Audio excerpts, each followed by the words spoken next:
Si kuya na nahulog. Sino yung nahulog? Ako po. Okay lang yan, hindi ka namin i-judge. May mga pagkakataon talaga na hindi mo naman namamalayan na nahuhulog ka na pala.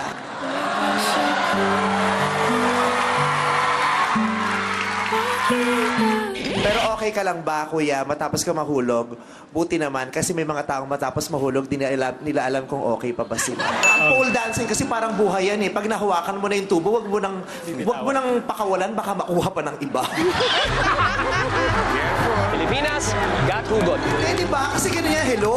Ang hirap kasi sa mundo ngayon, di ba? Hawak mo na yung tubo, nakuha pa nung iba.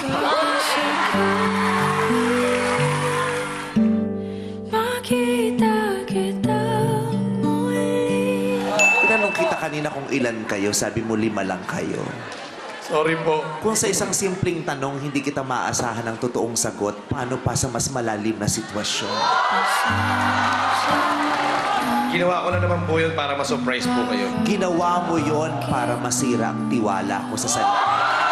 At tuwang-tuwa ako habang pinapakita mo sa akin na gumagawa ka ng mga bilog, di ba? Binibilog mo ngayong mga usok, di ba? Nakakatuwa na makakita ng isang lalaking nagpapabilog ng usok at hindi yung nagpapabilog ng isipan ng mga taong nagmamahal sa kanya. Dahil ang pinibilog naman talaga dapat usok at hindi isipan ng taong nagmamahal sa iyo. What is your name? Weaker neck po. Anong inyong gagawin? Sasayaw, kakanta, magmamagic? Anong gagawin?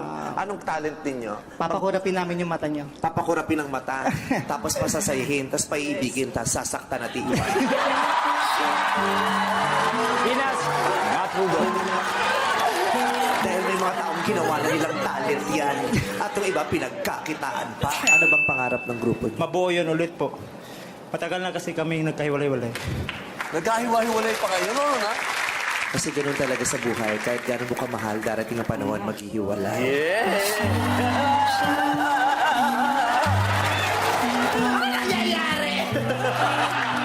Maraming ganyan eh. Yung kahit nagkahiwalay na, gusto pa rin talagang bumalik. Kailangan yung matandaan yan. Hindi lahat ng iniiwan, pwede pang balikan. Ang sarap nyung panoorin, unang step nyo pa lang, unang galaw, sabi ni Robin, abak nilabutan na ako agad. Ang ganda, ganun talaga dapat. Kailan makuha nyo na kami, una pa lang, huwag nyo na kami pag-antayin. Ang galing, ang sarap panoorin, tapos sabay-sabay. Hindi naman kinakailangan magpakamatay para maaliw kami. Diba? Sabay-sabay lang. Dapat walang bumibitaw, dapat walang humihiwalay. Dapat sabay lang. Mula simula hanggang huli, sabay lang. Pasensya na kung hindi ko nasabi agad. May pagkakataon ka para ipagtapat sa akin ang katotohanan pero ikinubli mo dahil gusto mo akong lokohin. Wala kang pinagkaiba sa kanila. Manloloko ka! Huwag mong isipin na niloko kita. Ano ba? Teleserye na tayo! Niloko mo ako. Simula pa lang na nagkakilala tayo. Niloko mo na ako dahil hindi yan ang mukha mo sa profile picture. Ikaw ay papipiliin. Anong pipiliin mo? Sunog o lubog? Kahit anong handa ako. Anong gagawin mo sa amin? Kakanta ka ba? O pipikit na parang natutulog lang?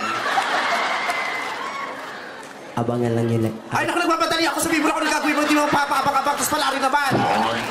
Ilang lalaki na nagsabi sa akin yan, abangan ko daw. Pero hanggang ngayon, hindi pa rin dumarating. Ano, wala kang pinagkaiba rito sa nasa harapan ko? Mike ka ba? Bakit? Kasi parang dahil sa'yo, may katuturan na ang buhay ko. Vice, pag nagmahal muli ako ng prinsesa, ayoko sa prinsesang katulad mo. Bakit? Dahil gusto ko, ikaw mismo. Alam mo ba? Ayoko talaga sa'yo. Bakit? Ayoko talaga sa'yo. Ba't nagtatanong ka pa kung bakit? Ayoko sa'yo. Sira ulong to, nagtanong pa kung bakit. Nakita mo naman mga ex-boyfriend ko, ang gagwapo, tapos tatanong mo kung bakit ayoko sa'yo. Sira ulong to. Okay, let's vote. It's a no.